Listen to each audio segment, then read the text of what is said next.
안녕하세요. 결혼한 지 반년 만에 시댁 살림살이 죄다 휩쓸어서 집 나온 30대 여성입니다. 진짜 제 얼굴에 침 뱉기 같을까봐 어디 가서 말도 못했는데 아무래도 결혼 사기를 당한 게 아닌가 싶을 정도로 억울해 죽겠어요. 마음 같아선 진짜 고소라도 하고 싶은데 친정부모님은 그래도 이쯤에서 그만하고 잊어버리는 게 낫다고 고소하고 그쪽에서 질질 끌면 그것도 그것대로 답이 없다며 저를 말리시네요. 진짜 제가 미쳤다고 이 결혼을 왜 했던 건지 생각할수록 분통이 터집니다. 저는 사실 결혼 생각이 없었어요. 대학교를 졸업하자마자 목표하던 회사에 입사를 했는데 회사 생활이 제 적성에 잘 맞았거든요. 그래서 만사 제쳐놓고 회사 생활을 제 생활 1순위다 생각하며 몇 년을 보냈습니다. 다행히 능력도 있었고 나름대로 성과도 인정받아 같이 입사한 동기들에 비해 승진도 빨리 했어요. 커리어 우먼의 삶, 바로 제가 꿈꾸던 그런 생활이었죠. 그런데 2년 전 가장 친한 친구가 시집을 가면서 제 나름대로 충격 아닌 충격을 받았습니다. 제 친구도 저 못지않은 일 중독자였고 그래서 솔직히 저처럼 결혼 생각은 없는 줄 알았거든요. 그런데 어느 날 갑자기 연애를 한다고 하더니 1년도 안 돼서 시집까지 간다고 하니까 뭔가 묘한 배신감도 들고 걱정이 되기도 하고 그렇더라고요. 웃기죠? 아무튼 그러고 나서 솔직히 이렇게 살면 안 되겠다 그런 생각이 들대요. 그래서 가까운 몇몇 사람들에게 혹시 주변에 괜찮은 사람, 나랑 어울릴 것 같은 사람이 있으면 소개 좀 시켜달라고 했어요. 당장 결혼하고 싶다, 시집가고 싶다 그런 건 아니었지만 그래도 연애라도 해볼까 하는 생각이에요. 그리고 다행히 얼마 지나지 않아 소개팅이 정말 줄줄이 잡히기 시작하더라고요. 그땐 솔직히 좀 내가 미쳤지 왜 그런 소리를 하고 다녔을까 싶을 정도였어요. 평일에 빡세게 일하고 주말에 쉬어야 되는데 이게 뭔 일인가 싶었거든요. 그래도 제가 먼저 해달라고 했던 소개팅이라 싫다 소리도 못하고 그렇게 주말이면 도살장 끌려가는 소마냥 소개팅 자리에 나가기 시작했습니다. 그리고 소개팅을 주선해준 지인들에겐 미안한 말이지만 어쩜 그렇게 눈에 들어오는 사람이 하나 없던지 제가 주제에 맞지 않게 눈이 높았던 걸 수도 있고요. 아무튼 시간이 갈수록 정말 후회막심이었어요. 내가 귀한 주말에 왜 이러고 있나 싶은 게. 그래서 더는 안 되겠다 못하겠다 싶어서 8번째 소개팅을 하던 날 오늘도 허탕치면 연애고 나발이고 포기라고 마음을 먹었었거든요. 그런데 바로 그날 남편을 만나게 되었네요. 약속 장소에 나가니 한눈에 봐도 긴장한 듯한 남편이 먼저 도착해 저를 기다리고 있었습니다. 그리고 저는 이미 앞서 여러 번의 소개팅을 했던 탓에 어떤 대화가 오가게 될지 예상하며 제 나름대로 남편을 이리저리 재보느라 정신이 없었고요. 그런데 남편이 대화를 끌어나가는 방식은 앞선 사람들하고는 전혀 달랐어요. 예측할 수 없었고 재미도 있었죠. 그리고 다행히 남편도 제가 마음에 들었는지 헤어지면서 바로 다음엔 언제 보겠냐며 자연스럽게 약속을 잡는데 그냥 그런 능글맞은 성격도 마음에 들었네요.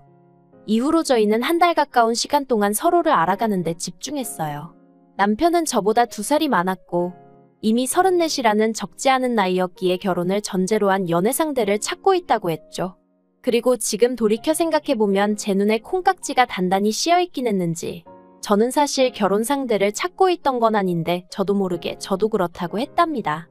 그래서 저희는 연애를 시작했고 말이 씨가 된다더니 정말 1년 만에 결혼까지 약속하게 되었다니까요.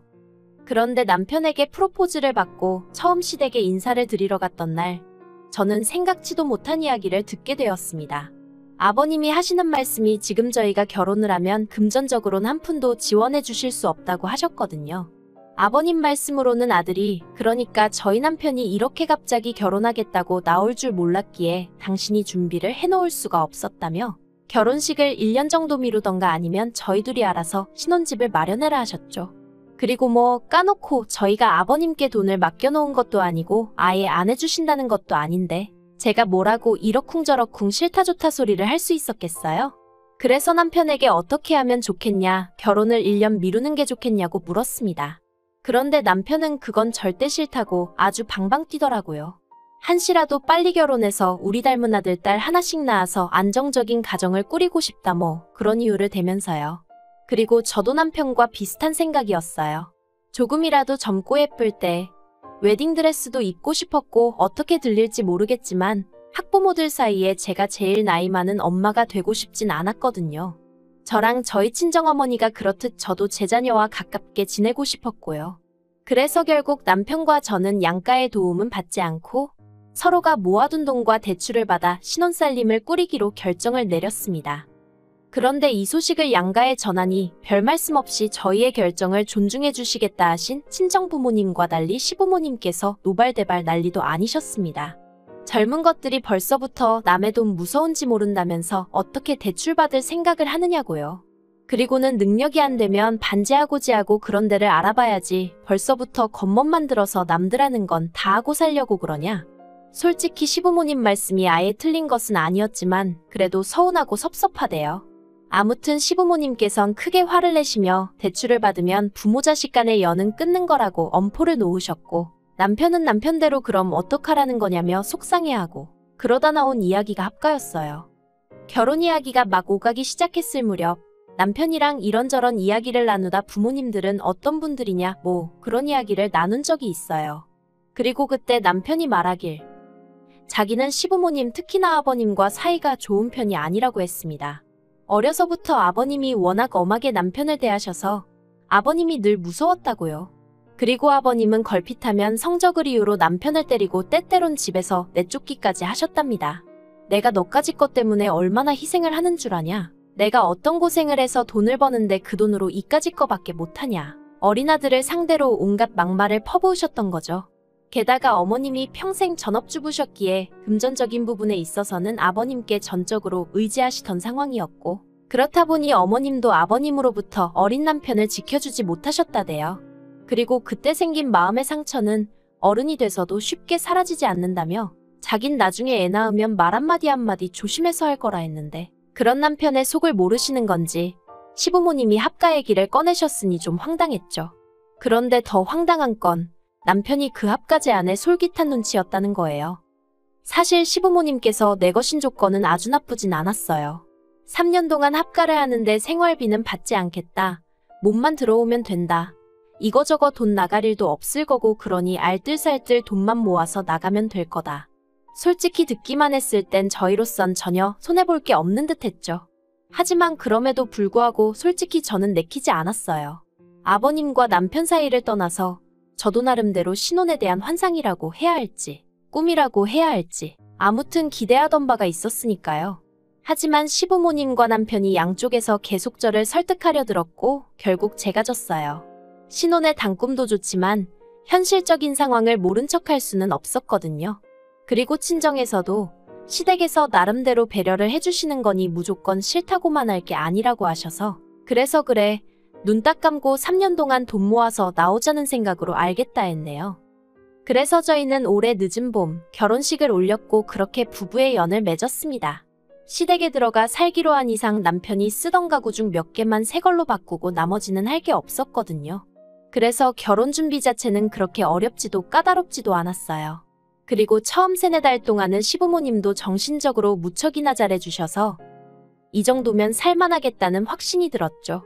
그런데 그런 와중에 시부모님께서 생각지 못한 말씀을 꺼내셨습니다. 세 사람 그러니까 제가 들어오기 전에는 불편한 것도 몰랐고 뭐 집이 좀 누추하단 생각도 안 들었는데 막상 제가 들어오니까 저보기가 부끄러울 정도로 가전도 낡았고 이래저래 신경이 쓰이신다는 말씀이셨죠.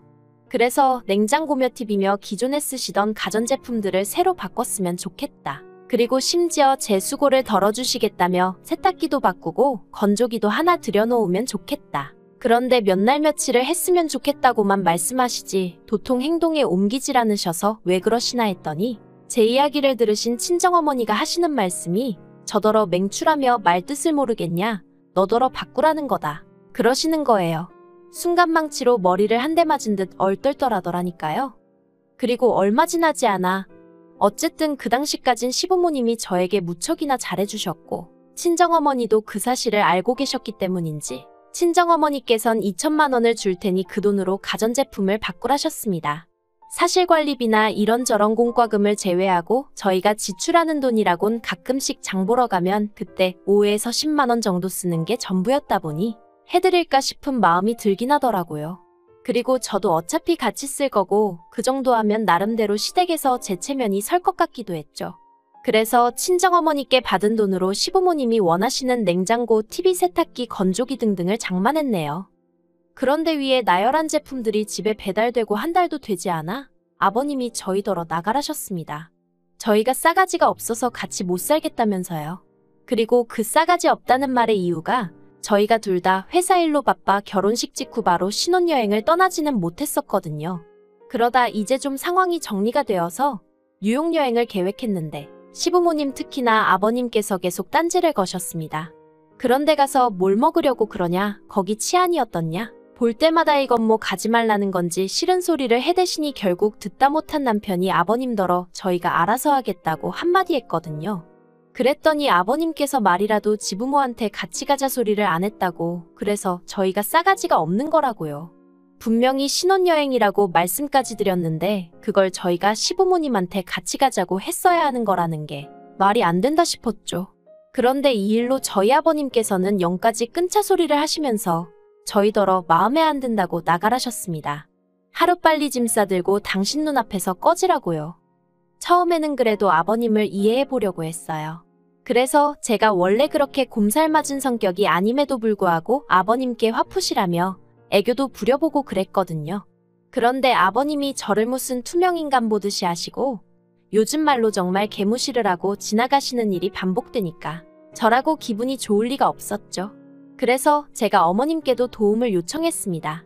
어머님이 아버님과 저희 사이에서 중재를 좀 해주시면 안 되겠냐고요.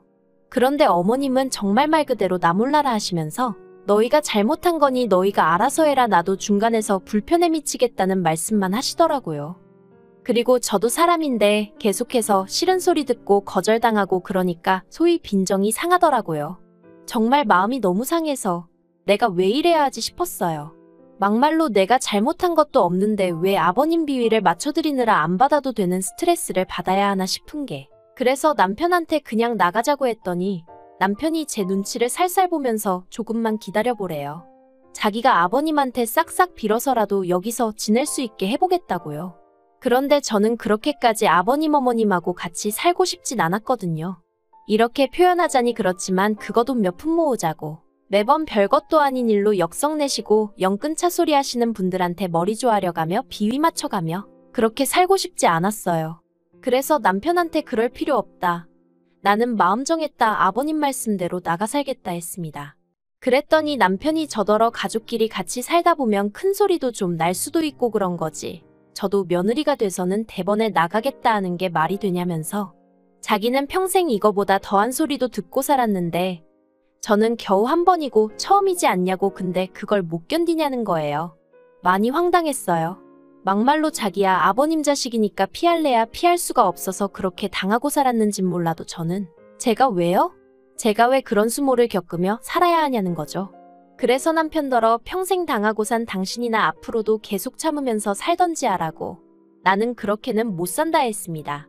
그리고 당신이 못 나가겠다면 나라도 나가겠다니까 그게 말이 되냐면서 어떻게 부부가 떨어져 지내냐는데, 어이없는 남편이 반응에 대화를 할수록 첩첩산중이라는 게 이런 거구나 싶더라니까요. 그래서 결국 저는 지난 추석 연휴에 시댁에서 나와 친정으로 향했어요. 이 일로 당연히 시댁은 또 한바탕 난리가 났고요. 어떻게 가시집 온 며느리가 명절에 가출을 하냐는 거였죠. 그래서 저도 어차피 제가 거기 있어봤자 아버님은 저를 못 본 척 투명인간 취급하시지 않냐, 그런데 제가 왜 거기 있어야 하냐고 받아쳤습니다. 인사는 받기 싫으시면서 저랑 말 한마디도 섞기 싫으시다면서 제가 부친 저는 드시고 싶으셨냐고요. 그랬더니 여차하면 봐줄까 했는데 도저히 안 되겠다며 가만 안 두겠단 말씀을 하시대요. 어이가 없어서 막말로 제가 아버님 자식도 아니고 가만 안 두면 뭐 어쩌시겠단 건지. 그래서 저도 더는 안 되겠다 싶어서 엊그제 친정아버지랑 같이 이삿짐차 불러서 시댁에 갔어요. 다행히 현관 비밀번호라던가 그런 건 그대로였고 어머님 아버님도 안 계시길래 저희 친정어머니가 사주신 가전제품들하고 제 물건 싹 다 챙겨서 나왔네요. 그리고 남편한테 내 건 내가 알아서 챙겨가니까 앞으로 잘 먹고 잘 살라고 문자 하나 보내놨죠. 그랬더니 얼마 안 있다부터 핸드폰에 불이 나도록 남편과 시부모님이 번갈아가며 전화를 해대기 시작했습니다. 그리고 남편한테만 20번 넘게 전화가 걸려오고 나서야 뭐라 짓거리는지 드러나 볼까 하는 마음으로 전화를 받아봤어요.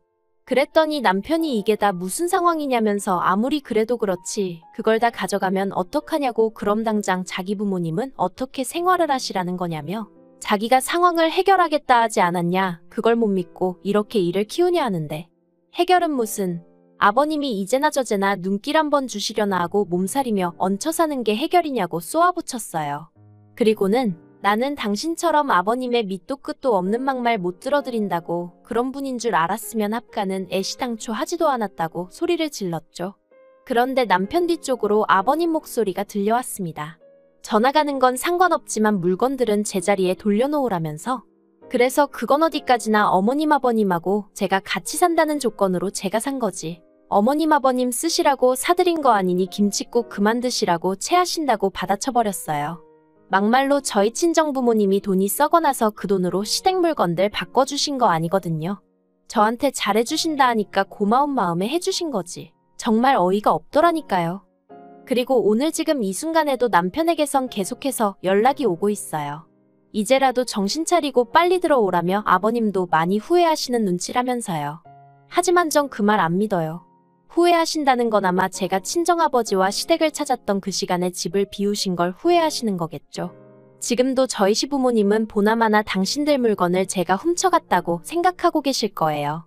전화로도 신고하신다고 하셨거든요.